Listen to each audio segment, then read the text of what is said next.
તો જય માતાજી મારા કલેજાઓ। તો હું આજે ઉઠી ગયો છું 5 અને 2 અને આજે તારીખ છે 22 માર્ચ અને આજે આપણા મિશનનો છે 31મો દિવસ। તો મારા કલેજાઓ આજનો સુવિચાર છે કે કોઈના સંસ્કાર અને ચરિત્રનું પરીક્ષણ કરવા માંગતા હોય ને તો તેના હાથમાં સત્તા આપી। જો મારા કલેજાઓ કોઈના હાથમાં સત્તા આવે ને એટલે એના સંસ્કાર અને એના ચરિત્રનો સીધો તમને પ્રભાવ ખબર પડી જાય કે એમના સંસ્કાર કેવા છે, એમનું ચરિત્ર કેવું છે। કેમ કે સત્તા આવ્યા પછી જ બધા પોતાના સંસ્કાર અને પોતાનું ચરિત્ર દેખાડે છે। કેમ કે સત્તા ના હોય ને ત્યાં સુધી કોઈ ના બોલે। જેવી સત્તા આવે ને એટલે પાવરમાં આવે ને એટલે બધા પોતાનું વ્યક્તિત્વ, પોતાનું ચરિત્ર, પોતાના સંસ્કાર બધું જ બહાર આવી જાય મારા કલેજાઓ। તો યાદ રાખજો, આ ચલો સરસ સુવિચાર છે। આ સુવિચારથી ઘણું બધું શીખવા જેવું છે મારા કલેજાઓ। તો હાલો હવે વાંચવાનો ટાઈમ થઈ ગયો છે અને થોડો વ્યાયામ બી કરી લઈએ અને સુરત દાદાનો થોડોક હજુ તાપ આવે છે। તો હાલો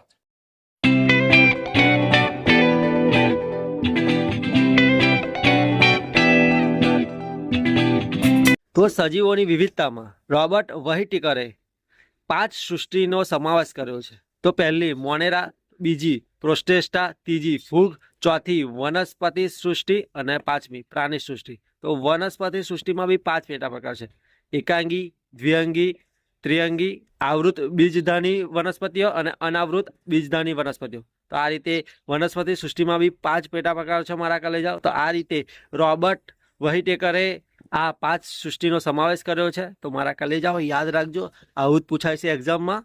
એની ડિટેલ નહીં પૂછાય પણ આવા કે રોબર્ટ વ્હાઇટેકરે કઈ 5 સૃષ્ટિની વાત કરી છે, તો આવી 5 સૃષ્ટિ વિશે પૂછાય। અને ઓપ્શનમાં એવું બી હોય કે આમાંથી કઈ રોબર્ટ વ્હાઇટેકરે આ સૃષ્ટિ આપી નથી કે સમાવેશ કર્યો નથી, એવું કંઈક પૂછાય તો મારા કલેજાઓ આપણને 5 યાદ હોય તો આપણને તરત ખબર પડી જાય કે આ ના આવે। તો મારા કલેજાઓ યાદ રાખજો।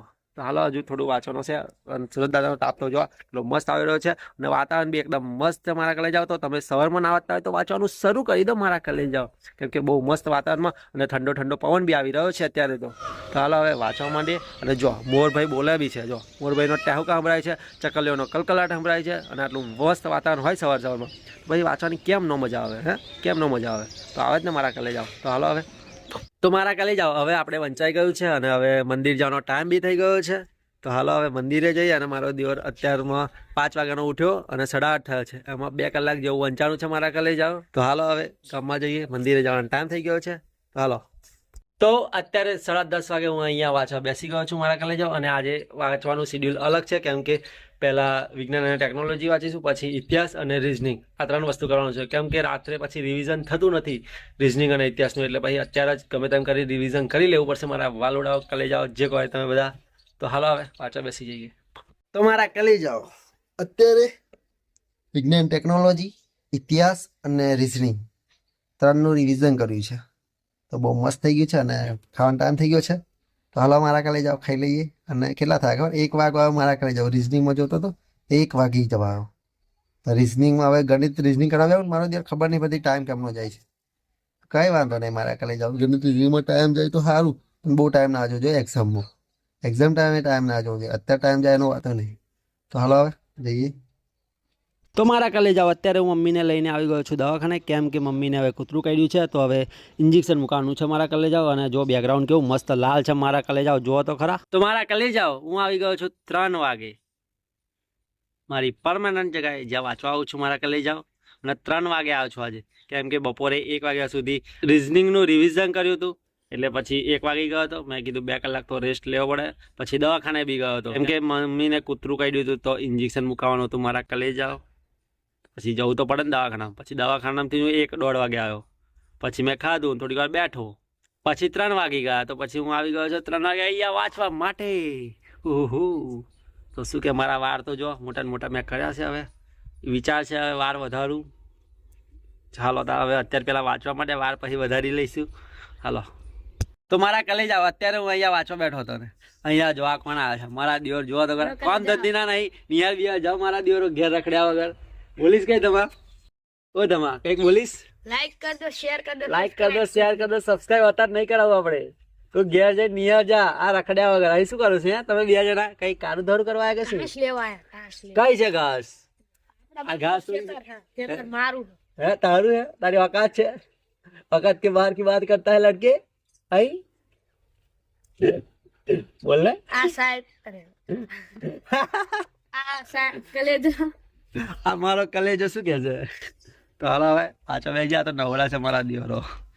તો મારા કે લઈ જાઓ. હવે મસ્ત અહીંયા વંચાઈ ગયું છે ને હવે હું ઘરે જાઉં છું.